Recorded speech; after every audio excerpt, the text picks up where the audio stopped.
सुलह की थी तो उसकी माँ ने यही पहली डिमांड रखी थी कि ये अपने बहन भाई को किसी को भी ना मिले। उसके सब इसके ऊपर फिर मार कुटाई, तशद्दुद। अभी 5 माह की प्रेग्नेंट थी। 10वीं मुहर्रम को हमें कॉल आई है कि मेरे जिस्म पे नील वगैरह पड़े हुए हैं। 10वीं मुहर्रम थी, हमने कहा था 1-2 दिन गुजर जाते हैं तो फिर इसका कुछ सोचते हैं। फिर इसके साथ वही तशद्दुद, वही काम करते थे। उसने बोला कि आपकी बहन की बिजली के साथ लग के उसकी डेथ हो गई, कि हस्बैंड को उन्होंने कहा कि आपकी बहन ने पंखे के साथ लटक के खुदकुशी कर ली है। तो उसके जिस्म पे काफ़ी निशान, उसके पाँव भी जले हुए थे, उसकी गर्दन, उसकी आंखों के अंदर नील यानी पड़े काफी हुए ज्यादा तशद्दुद किया गया थे। हाँ उसके जी, ऊपर। उसकी आंखों के अंदर नील वगैरह पड़े हुए थे। आपकी हम नाम के साथ ज्यादती हो गई है, बेइंतहा हो गई है। 3 बच्चों की माँ थी। अस्सलाम वालेकुम नाज़रीन, आपका मेज़बान दिशान मिनहाज साहब की खिदमत में हाजिर है। वालेकुम सलाम। अच्छा, आप उनसे नाराज थे, लेकिन वो तो राजी थे ना जब शादी हुई है, तो उनकी नाराजगी की क्या वजह थी? उनकी नाराजगी की ये हमें नहीं पता, क्योंकि उसने अपनी माँ के साथ सुलह कर ली थी जिस वक्त उसने भी अपने घर वालों से ऊपर होकर शादी की थी। अच्छा, अगेंस्ट जाके शादी की हाँ थी। जी, जब उसके माँ बाप ने सुलह की थी तो उसकी माँ ने यही पहली डिमांड रखी थी कि ये अपने बहन भाई को किसी को भी ना मिले। उसने कहा था ठीक है, ये नहीं मिलेगी। तो उसके बाद वो सब इसके ऊपर फिर मार कुटाई, तशद्दुद। अभी 5 माह की प्रेग्नेंट थी। 10वीं अच्छा, मुहर्रम को हमें कॉल आई है कि मेरे जिस्म पे नील वगैरह पड़े हुए हैं, आंखें वगैरह उसकी नीली हुई हुई हैं जिस्म पे। जब 11वीं उन्होंने मुहर्रम आपको कॉल की, आपको बताया कि तशद्दुद हो रहा है, तो आप वहां से आए नहीं उसको 10वीं बचाने मुहर्रम के लिए या उसको 10वीं सेव मुहर्रम करने के लिए? 10वीं मुहर्रम थी, हमने कहा था 1-2 दिन गुजर जाते हैं तो फिर इसका कुछ सोचते हैं।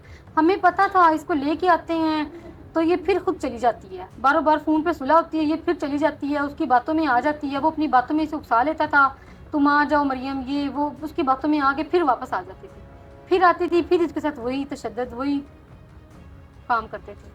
तो अभी आपको कैसे पता चला कि तशद्दुद की वजह से ही उसका मर्डर हुआ? अभी हमें इसलिए पता है क्योंकि उसकी सास ने पहले कॉल की है। उसने बोला कि आपकी बहन की बिजली के साथ लग के उसकी डेथ हो गई है। अच्छा। तो फिर हमें, मेरे तायाबू के बेटे ने, सब हमारे घर पे इकट्ठे हो गए थे। फिर तायाबू के बेटे ने कॉल की है इसके हस्बैंड को, उन्होंने कहा कि आपकी बहन ने पंखे के साथ लटक के खुदकुशी कर ली है।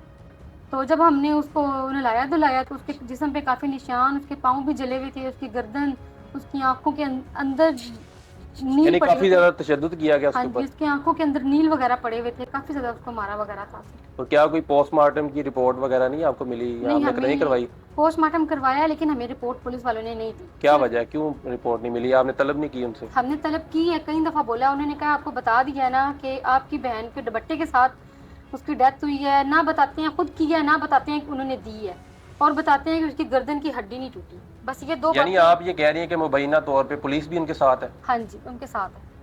अभी आप क्या चाहती हैं हुकूमत वक्त से? मरियम नवाज साहिबा जो कि वज़ीर आला पंजाब हैं, औरतों की बड़ी मुहाफिज हैं, उनका नाम भी मरियम है और आपकी बहन का नाम भी मरियम है, तो क्या रिक्वेस्ट करना चाहेंगी? मैं यही कहूँगी मरियम साहबा से कि आपके शहर में आपकी हम नाम के साथ ज्यादती हो गई है, बेइंतहा हो गई है। 3 बच्चों की माँ थी, तो प्रेग्नेंट भी प्रेग्नेंट थी। थी। तो जैसे सानिया ज़ारा को इंसाफ दिलाया है, हमारी बहन को भी ऐसे ही इंसाफ दिलाओ। हमारे तो पीछे कोई नहीं है चलने वाला, ना माँ, ना बाप, ना बहन, ना भाई। तो उनके पीछे तो सब चलने वाली हैं। वो करोड़पति से अरबपति हैं, हम उनका कुछ नहीं बिगाड़ सकते। हमारा जो भी कुछ कर सकती हैं मरियम नवाज कर सकती हैं। हमें इंसाफ की अपील है कि हमें इंसाफ दिलाया जाए। अच्छा, आपने कहा कि जब शादी हुई तब वो जो शख्स है वो उसके पास भी इतनी दौलत नहीं थी, अब वो कैसे करोड़पति या इतना पैसा कहाँ से आ गया उनके पास? पता नहीं, हमें नहीं इस चीज़ का पता है, लेकिन हमें इतना पता है जब उसकी शादी हुई है वो एक लिबर्टी में, आप जाके बेशक पूछ सकते हैं, अली शान नाम का लड़का कपड़े तय लगाता था फट्टे पे। 8-10 हज़ार रुपये उसकी, 12,000 14,000 ऐसे उसकी तनख्वाह थी, इससे ज़्यादा नहीं थी। तो क्या गिरफ्तार हो गया अभी? जी गिरफ्तार हुआ हुआ, लेकिन अभी हमें ये भी पता लगा है कि वो अबूरी जमानतों पे चला गया। अब बुरी जमानतों में चला गया। जी। जी नाज़रीन, मेरे साथ मरियम की बहन मौजूद थी, तफसीलात आपने जानी। सानिया ज़ाहरा जो मुल्तान कत्ल केस है, सेम वही वाक़या यहाँ पे पेश आया वाल्टन लाहौर के अंदर, और उसके ऊपर भी तशद्दुद किया गया और बाद में ये ज़ाहिर किया गया कि इसने खुदकुशी कर ली। हालांकि अगर किसी शख्स ने खुदकुशी करनी हो तो उसके पास 100 वजूहात होती हैं खुदकुशी करने के लिए, लेकिन इनका कहना है कि जब हमने उसको नहलाया कफन दफन के लिए तो तब हमने देखा कि उसके जिस्म के ऊपर निशानात थे बिजली के करंट के और जलने के भी। तो अब देखना होगा कि कार्रवाई कहाँ तक पहुँचेगी, क्या इनको इंसाफ मिलेगा, क्या मरीम नवाज साहिबा इनके जो बहन है उनको इंसाफ दे पाएंगे, उनकी हम नाम भी हैं। अपने मेज़बान शाम नाज को दीजिएगा इजाज़त। अल्लाह हाफिज़।